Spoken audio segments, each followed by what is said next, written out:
नमस्कार, मैं अनिल शर्मा आपका एक बार फिर से स्वागत करता हूं आपके अपने YouTube चैनल कॉमर्स बाय पाठ्यक्रम में। आज 12th क्लास के लिए जो आज की वीडियो है वो एक नए चैप्टर के ऊपर आधारित है। पिछला चैप्टर एडमिशन हमारा पूरा हो गया। उम्मीद करता हूं आप सभी ने बहुत अच्छे से उसकी प्रैक्टिस भी कर ली होगी। इसी बीच 12th का रिजल्ट आया, बहुत अच्छा रहा आपके स्कूल का और आपके लिए एक नया लैंडमार्क बन गया। टॉपर ने 96.2 लिए हैं, आपने उससे ज्यादा लेने हैं, ठीक है। तो इसके लिए तैयार रहें। और आज जो चैप्टर है रिटायरमेंट और डेथ ऑफ अ पार्टनर, इसकी इंट्रोडक्टरी वीडियो है। ये भी रिकॉन्स्टिट्यूशन ऑफ अ पार्टनरशिप में आता है, क्योंकि यहाँ भी जब एक पार्टनर फर्म को छोड़ जाता है तो उसकी पार्टनरशिप डीड जो पहले वाली है वो खत्म हो जाती है और हम एक नई पार्टनरशिप डीड बनानी है, ठीक है। तो इसलिए रिकॉन्स्टिट्यूट हो रहा है। जब पुरानी पार्टनरशिप डीड खत्म, नई लिखनी पड़ी, रिकॉन्स्टिट्यूशन, ठीक है। तो आइए स्टार्ट करें। अब देखिए इसमें है क्या, इसमें क्या सिस्टम है, ये क्यों जरूरी है। क्योंकि पार्टनरशिप फर्म में अगर आप अकाउंटेंट हैं, अगर आप अकाउंट्स कर रहे हैं पार्टनरशिप फर्म में, और पार्टनरशिप फर्म में ये लगा रहता है, कोई पार्टनर बनता है, कोई छोड़ के चला जाता है, तो ऐसी सिचुएशंस में आपको अकाउंट मेंटेन करने होंगे। तो उस समय किस तरह की प्रोसीजर होता है अकाउंट्स का, किस तरह उन अकाउंट्स को हैंडल करना होता है, किस तरह सभी पार्टनर्स का हिसाब किताब बनाना होता है, वो इस चैप्टर में आप सीखने वाले हैं, ठीक है। तो आइए स्टार्ट करेंगे।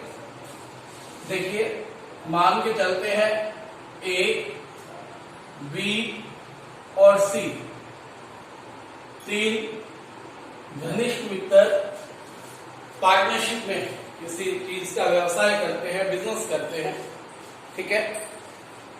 और ये प्रॉफिट्स को 3:2:1 में डिस्ट्रीब्यूट करते हैं, ठीक है।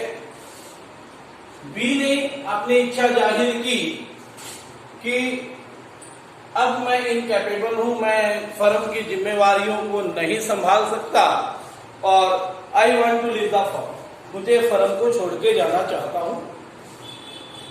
एडवांस में नोटिस देना पड़ता है इसके लिए। ऐसे ही बी ने भी अपने पुराने पार्टनर्स, अपने साथी पार्टनर्स को दिया।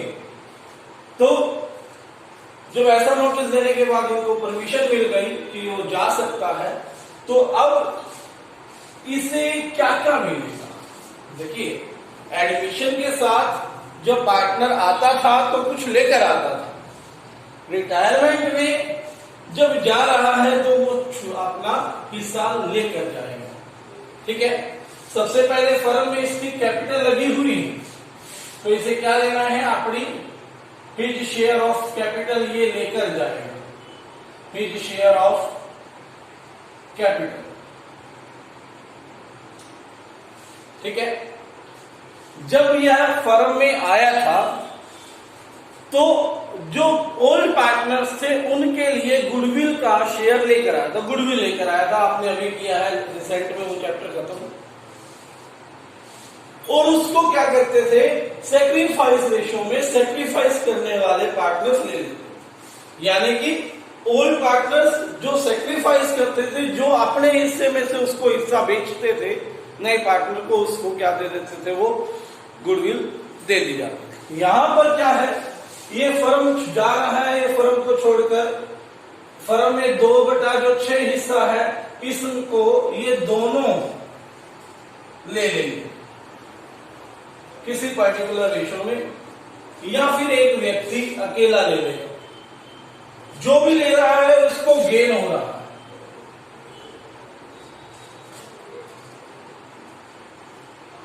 यानी कि गेन कर रहा है तो वो परचेज कर रहा है, जिसके बदले में इसको दी जाने वाली गुडविल, क्योंकि जो ये गुडविल लेकर आया था ये अब लेकर भी जाएगा, इनको गेनिंग रेशियो में क्या देना पड़ेगा, गुडविल का शेयर देना होगा। यानी कि यहां पर लिख सकते हैं his share of goodwill from gaining partners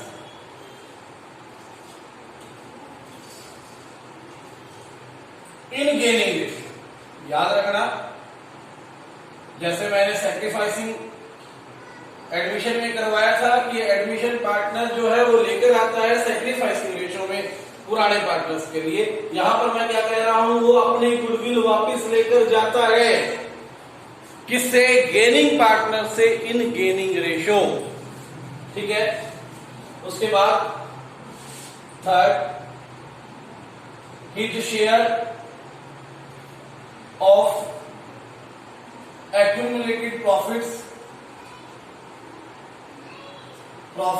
और लॉसेस, यानी कि reserves, contingency reserve, general reserve, profit and loss का credit balance, workman compensation reserve, investment fluctuation reserve, ये 7 रिजर्व मैंने आपको करवाए थे।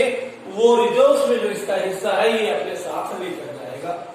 और हिज शेयर इन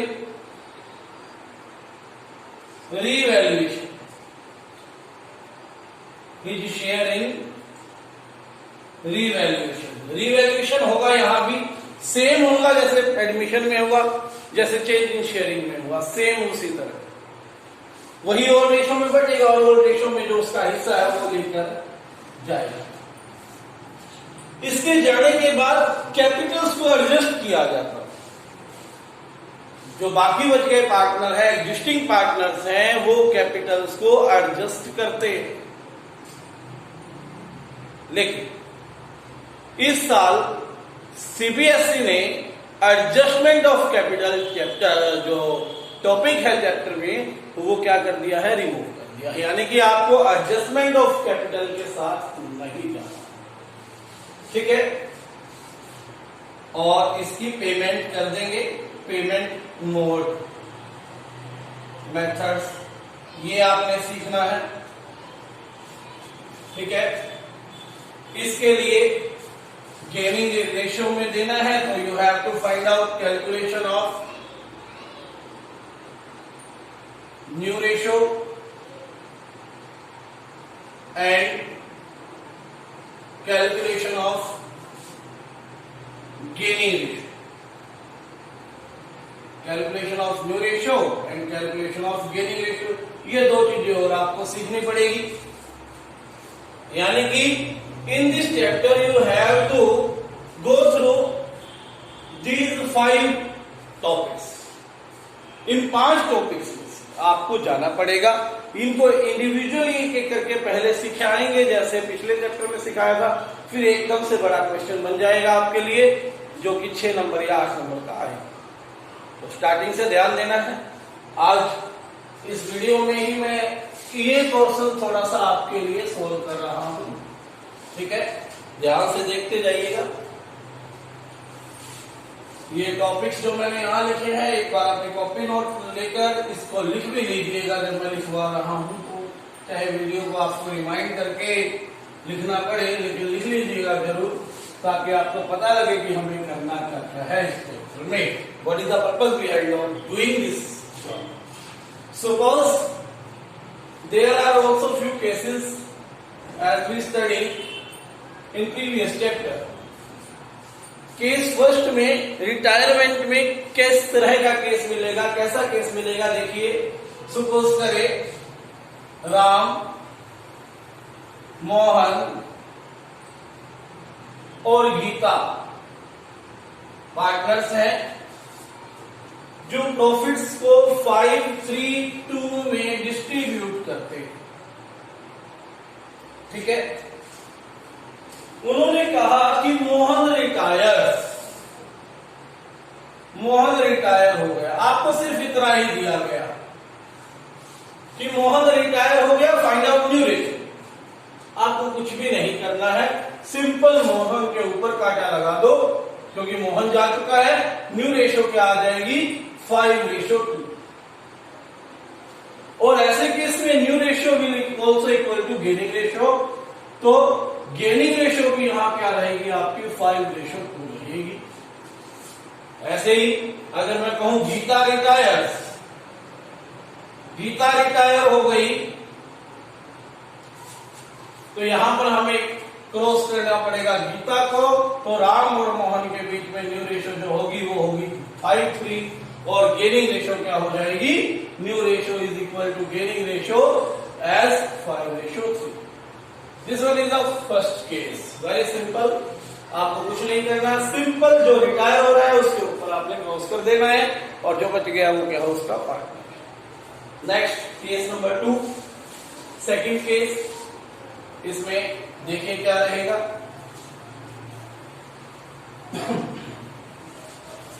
सपोज करते हैं मोहन,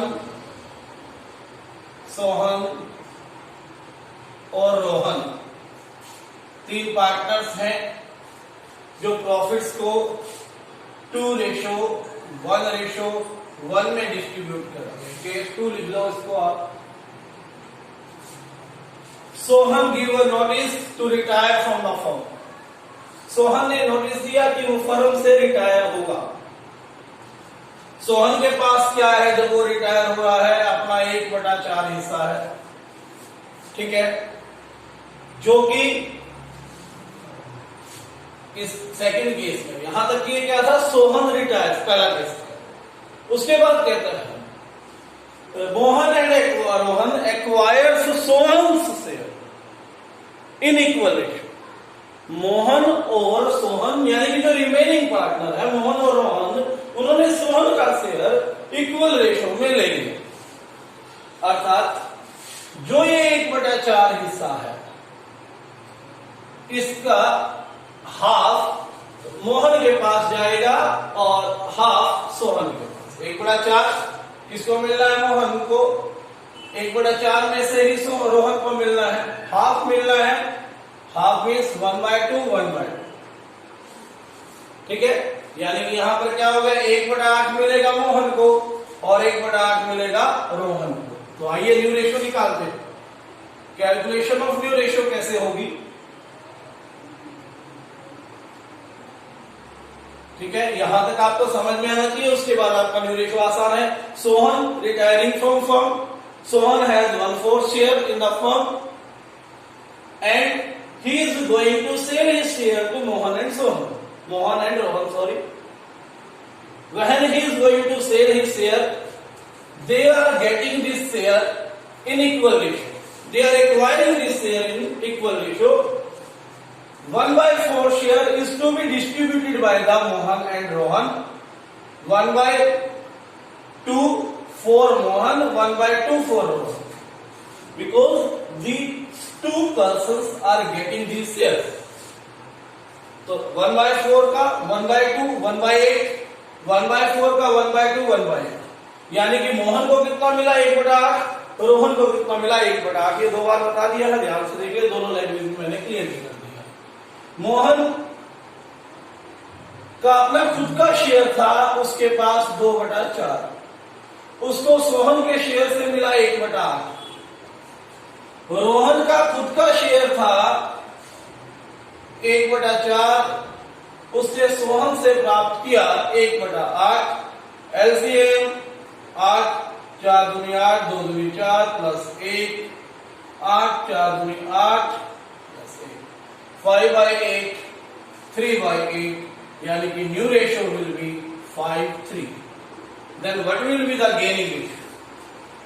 गेनिंग रेशियो क्या है, जिस रेशियो में वो एक्वायर करता है, यहां पर एक्वायरिंग रेट थी उसकी इक्वली, तो डायरेक्ट आपने याद रखना है गेनिंग रेशियो क्या आ जाएगी, यहां पर इक्वल आ जाएगी। अगर एक्वायरिंग रेट आपको दे रखी है, जैसे उसने कहा था ना एक्वायर करता है इक्वली, तो इक्वली जो है ये 1/2 क्या थी उसकी गेनिंग रेशियो, ठीक है बात। तो यहां से इतना ही आपने करना है आज, ठीक है। इससे आपने पहले 6 क्वेश्चंस को कर लेना है, उसके बाद के वीडियो कल करवाएंगे। धन्यवाद। अगर अभी तक आपने चैनल सब्सक्राइब नहीं किया है तो सब्सक्राइब कर ले और घंटी का बटन दबाना बिल्कुल ना भूलिए। धन्यवाद।